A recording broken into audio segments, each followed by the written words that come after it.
This video shows and discusses insects that are involved in decomposition. This topic may not be for everyone.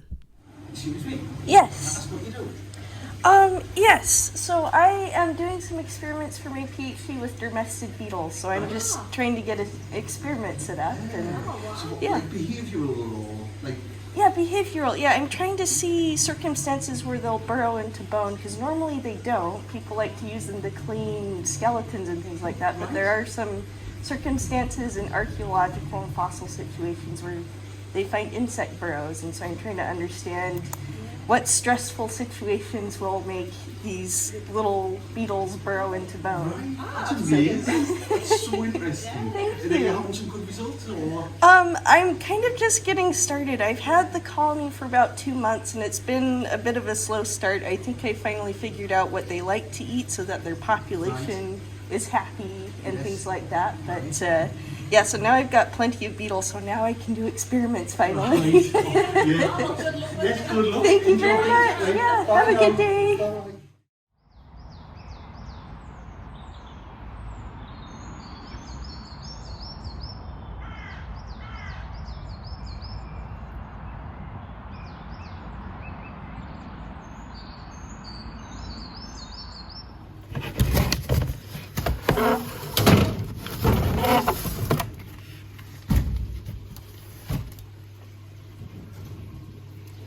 We have a thriving colony here.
Saturday, April 15th, 2023. Setting up the first experiment.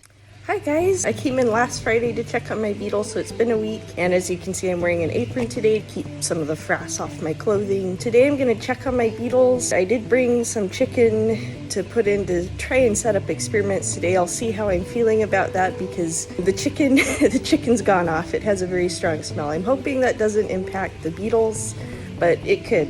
I'm eager to get started. We're at 23 degrees, 37% humidity. I think this is a good place, a good set of humidity for them, even though I was thinking that was on the low side, but they're quite happy in there. They've got the right food, and I think that's made a big difference. I just took a bunch of pictures with my nice camera, up close macro shots of them. As you can see, the colony is doing really, really well. There's lots of larvae, there's lots of adults. They're not even really bothered that I'm here, that I've taken the lid off. They're just happily munching away on the chicken, and nobody's trying to fly out.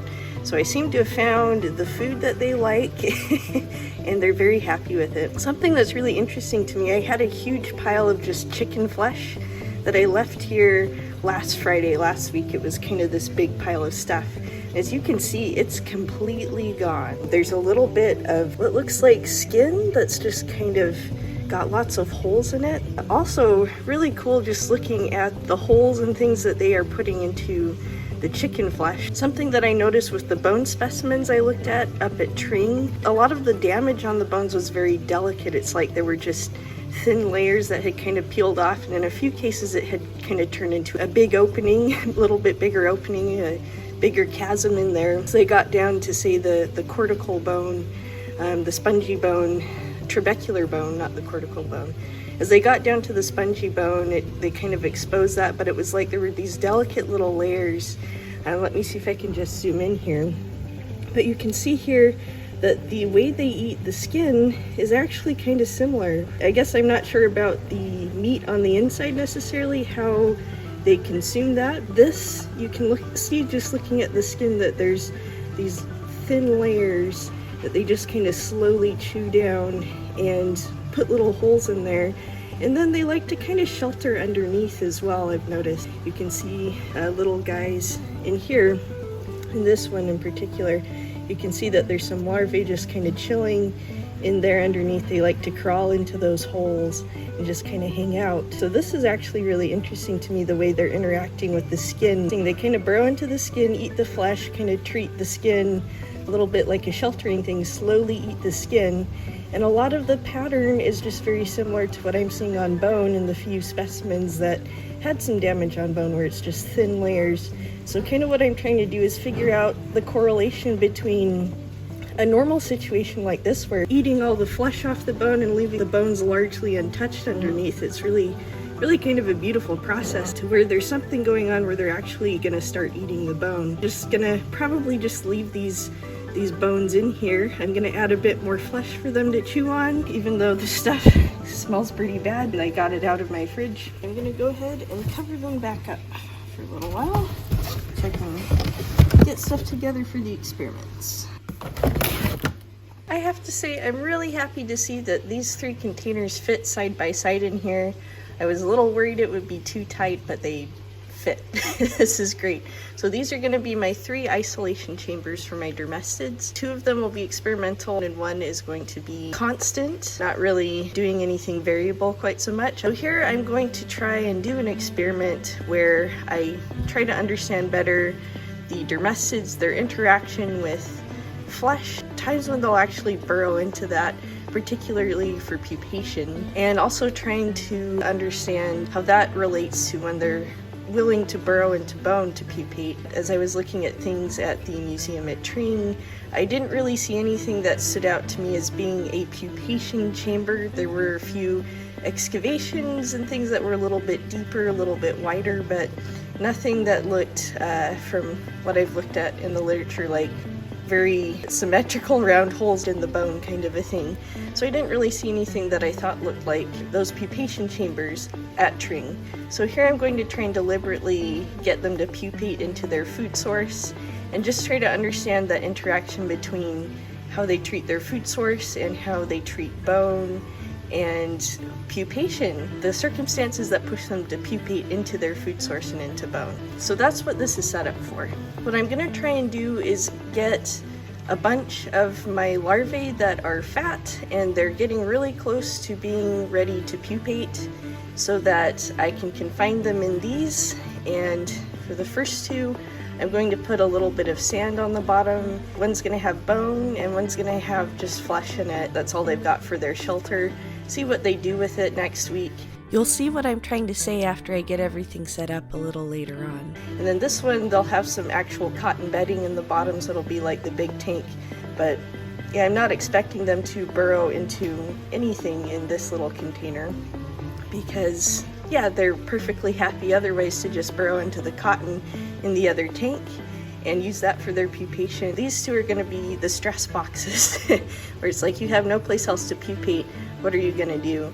And then this one is going to be, you have cotton. I'm not expecting you to pupate into stuff, but just in case it has something to do with being in a very small space, we'll test that out too. So these are 2.7 liter, almost 3 liter containers. And probably the bottom measurements are going to be the most important here. They won't, they're stainless steel, so they shouldn't be able to climb up. And I've modified them, so I've cut a hole into the silicone top that goes over it.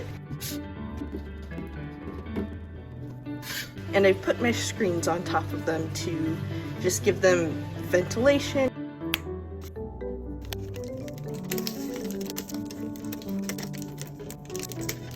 With what I've seen with the aluminum tape, they shouldn't be able to really climb up the sides of this, but I do want to make sure they have purchase on the bottom so that they can get around all right and get to the food source and things. So here we go. I'm gonna try and set this up. I'm actually gonna do a bit of trying to figure out how I'm gonna set this up. It is an experiment. I don't know exactly what I'm doing.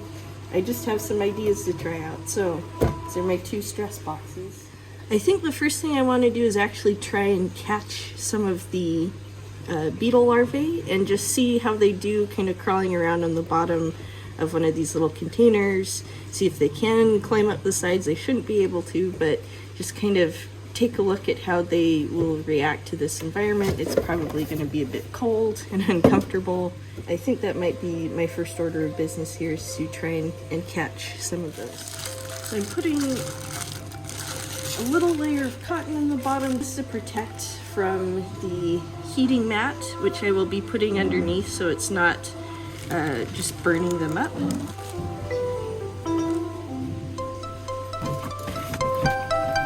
I think I'll open this one. Collect the larvae.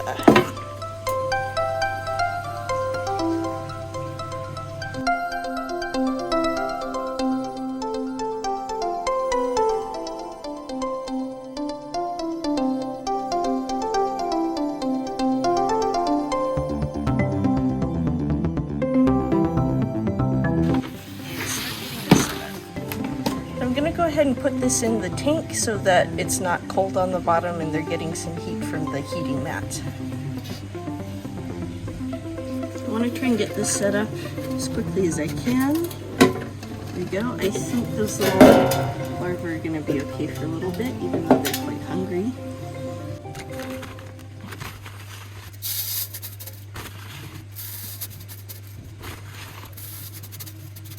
So I've been debating whether or not to put these rocks in here. I think I'm actually going to take them out.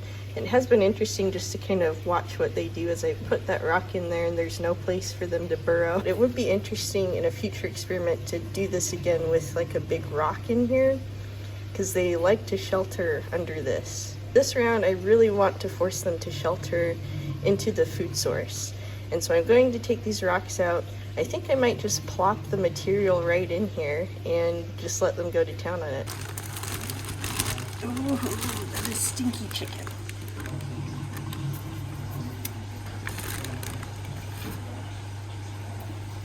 So you can see there's a little bit of flesh on them, but not a lot. And those are a rich smell. That is a rich smell.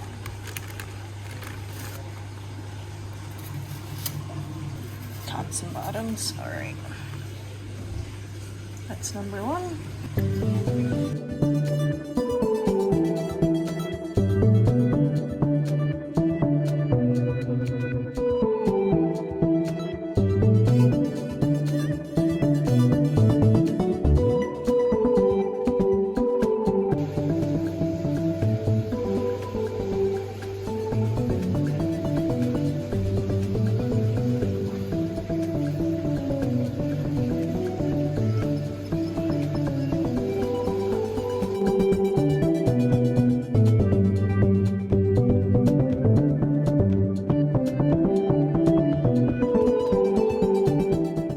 Nothing to burrow into. What you gonna do?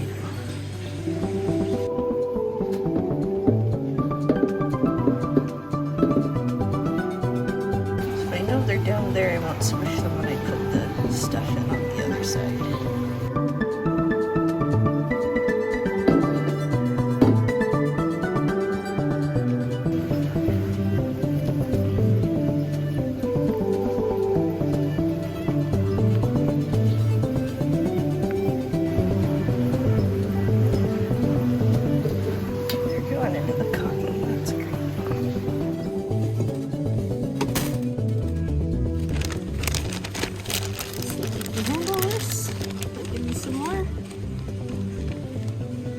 Stuff. Let's put it on this side. There we go. Okay guys, so I've got my first experiment set up. So we've got the one with the drumstick that has flesh on it. We have some mostly defleshed drumsticks.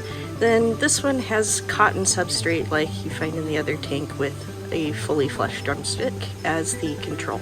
I'm going to put these lids on it and leave that and come back later, see what they do.